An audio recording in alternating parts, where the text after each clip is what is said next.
Tonight here on In Focus, the South African Union of Students says NSFAS, the scheme, is on the brink of total collapse. It's calling on government to intervene urgently. We're joined now by the National Student Financial Aid Scheme spokesperson, Slumezi Skosana, just to outline some of the issues that have been raised. Skosana, good to have you. Thank you very much for your time. Is the scheme in a state of total collapse? Does it need government to intervene? What's happening? Thank you very much, Thabo, and good evening to your viewers. The scheme is not on the brink of collapse. The scheme is an organization at work, and it's an organization that's trying to put things in place to make sure that it's able to execute on its mandate. Yeah. Do you concede and certainly consider it fact that there are students that you have not been able to pay, or at least have been failing to pay their allowances on time from the month of August? Well, what's behind that challenge? Yes, I concede or agree that there have been students that have not been able to receive their allowances for various reasons. One of the reasons that I can just highlight, for the sake of illustrating my example, is that NSFAS works on the basis of data that we receive from the institution, and we authenticate and verify this data. Every time we have to do the disbursement for various reasons, because from the beginning of the year, when the relationship is struck between NSFAS and the beneficiary, several things can happen, such as the student cancelling some of the modules or adding some of the modules, or, God forbid, the student passing away. So we need this information, to be able to disperse. So what has happened with regard to some of the payments that were not made was that we picked up that there was, for example, an ID that had 10 different student numbers. And then we drew the attention of this incident to the institution to say, can you please, correct it on our data exchange or our data adjustment process. And then when they inputted the information, it still came out wrong, where you found one ID giving birth to a first-year LLB student, and then in 3 months' time, there's a student that is doing a Bachelor of Arts Humanities, doing, fourth level, but it's the same ID number. So we then said, please let us correct this, because it's going to result in over-disbursement. And it is this thing that will or give rise to problems at the end of the year when NSFAS has to do closeout reports with the institutions, where you find that one ID has been paid for more than 2 times. Yeah, it's unimaginable though that a single student ID could then, according to SAUS, based on the last report that they received from you, over 70,000 students who are part of the direct payment system would have still not received their allowances.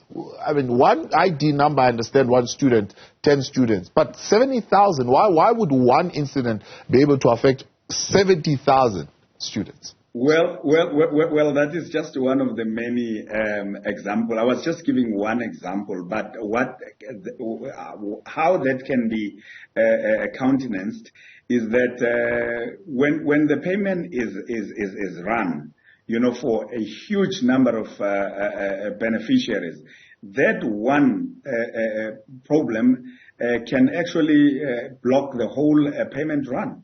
That is possible from a systems point of view. So you're saying... Of course, let me reassure you, Thabo, that we have addressed that problem, and where there are still other glitches relating to similar problems, we are working together with the institutions to address them. So I think the key thing to understand is that it's not a systems-wide problem, but it is those exceptions, that we are dealing with currently. Yeah. Give me a sense of what you mean is exceptions. If over 70,000 students would be disrupted by a payment run, why would you say that is an exception? How many payments would you have made compared to the 70 that is still outstanding? If you're paying over 700,000 people, and the 70,000 that you are dealing with, those would be exceptions that can easily be dealt with within a relatively short space of time. So with the figure that South is mentioning is actually not true. We have addressed the majority of those beneficiaries whose payments were held up as a result of maybe one ID causing a glitch for the payment of 10,000 and so on. Yeah. So the payments, the late payments is one thing, but if you look at the other issues that they are raising, for example, NSFAS was supposed to open the 2024 applications on the 1st of October, if late, and yet up until today, the applications have not been open. There's also thousands of students still haven't received responses on their appeals that they have made from as far back as February 2023. Those students are also engaged in their end-year examination, left completely helpless at the hands of the mercies of the NSFAS. So when you then put all these things together, South saying it's beginning to paint a picture of an organization that is not on top of its game.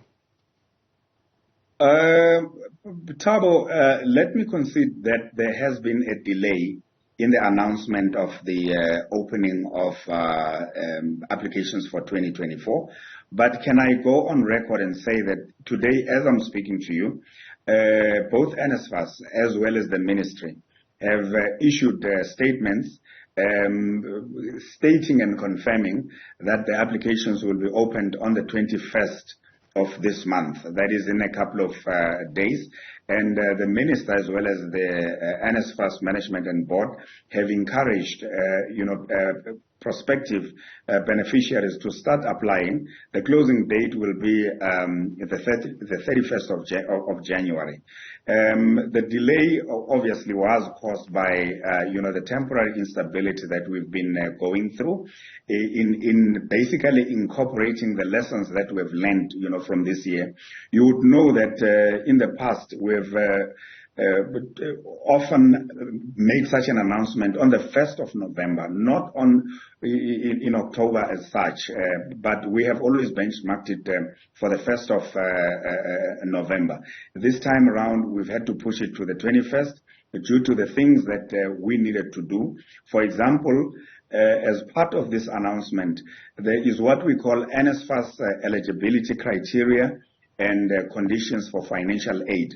That document is updated each and every year so that the new applicants can interact with it and know exactly how to apply. So there are a couple of enhancements that we have done on the application process. For example, it should take you 5 minutes to fill out the form, and if you are a SASSA beneficiary, you should know within 72 hours what the funding decision is on your application. And we encourage the applicants to supply the correct parental information or relationships. Yeah. Because as NSFAS, we are exempted by the information regulator, from seeking permission from the applicant to go beyond what they have given us. So what the applicants tend to do is to give us information which they believe will make their application successful. And then when we check that information against other third-party sources, such as your credit bureaus, your SARS, your Home Affairs, your SASSA, and so on, we find that the information presented is not right. And then some would then go out and say that we have not received answers from NSFAS, or alternatively, we have been declined, but we have submitted information attesting to the fact that we earn below 350,000 and so on.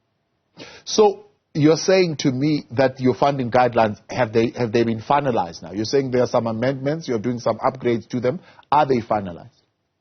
Yes, they have been finalized, Thabo. That is the situation. Yeah. When will they be released? Because the students are saying they have not been released. According to them, they've actually not been concluded at all. Yes, I did indicate earlier, Thabo, that it's going to be on the 21st of November. Correct. So they are going to come out on the 21st of November. How is that going to affect the academic year and the start of the academic year for 2024? I mean, when you push everything and you delay it by a whole month, how is that going to affect the start of the academic year? It is not going to affect it from where we stand, given the enhancements that we have made, to the application process. And in fact, we have gone further, Thabo. In good time, we will introduce even biometrics, where the delays that have often been caused, by quotas applied by our third parties, will be dealt with. I'll give you an example of what I'm talking about. For example, you will find that SASSA processes 2,500 applicants for us, to check and verify them per day.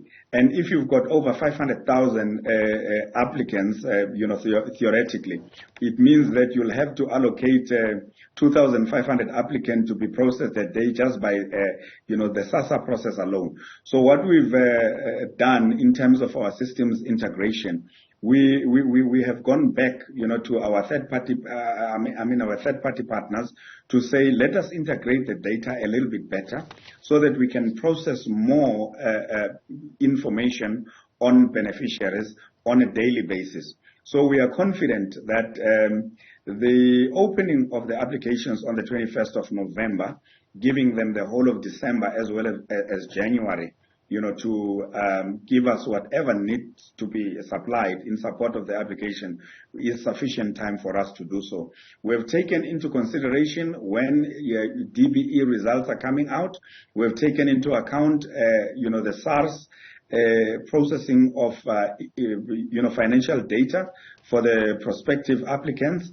And we have also gone further based on the lessons that we've experienced this year, to talk to DBE so that in the future, by the time these students come into the NSFAS system, a lot of checking and verification would have happened, because that the cohort that we deal with at tertiary level is the cohort that would have gone through the secondary education program of South Africa, where they've had the chance to, or not the chance, or the benefit of being funded through the feeding schemes and so on. Right.